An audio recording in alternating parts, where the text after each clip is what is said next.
race in his most revealing interview to date. Speaking to GQ, contributor Wesley Lowery, Smith discussed his upcoming drama Emancipation and explained why he avoided films about slavery earlier in his career. He said, quote, "In the early part of my career, I didn't want to show black people in that light.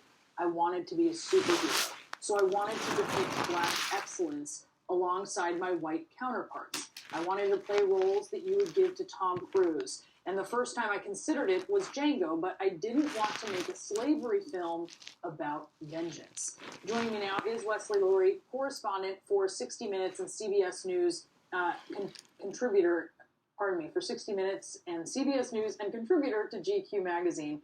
I have to say, Wes, this is a fascinating interview that you did with Will Smith. And, you know, just sort of the top line here as he's talking so much about racism and issues of racial equality. What stood out the most to you? Of course, and so I actually met up with Will on site of his upcoming movie Emancipation that he's shooting, which is the first slavery film he's worked on. Now, Will has done projects around race. He famously portrayed Ali, and even when you look at The Fresh Prince, that was a series that was in many ways about race and class and all these types of ideas. But it was really interesting sitting and talking with him and also reading a copy of his forthcoming memoir that comes out later this year, and his desire really to speak out, to weigh in on the issues of the day, to share things about himself he hadn't shared previously. And so I think that's one of the reasons he was so forthcoming in our conversations. He called for an adjustment in, quote, our marketing, is how he put it, when it comes to phrases like defund the police. I want to read some of what he told you. He said, "So abolish the police, defund the police. I would love it if we would just say defund the bad police.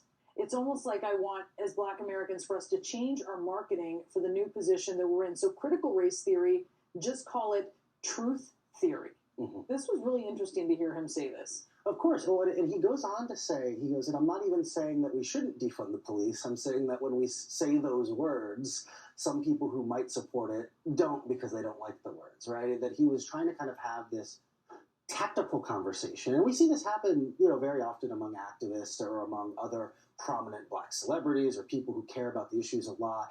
This debate about what's the best way to market these conversations or to have these conversations to win as broad consensus as possible. It's really interesting. I've heard from a lot of activists and folks who say Will Smith should be quiet and shouldn't be talking about this in the first place. You have other folks who say, okay, this is interesting or appealing to me.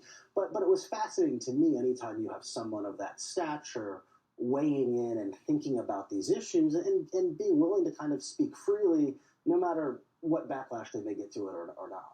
Okay, but some people, maybe they say Will Smith should be quiet, but people listen to Will Smith. He has a large audience. Of course. Well, and one thing that was really interesting, because like I said, this interview in many ways was pegged to his forthcoming memoir in November.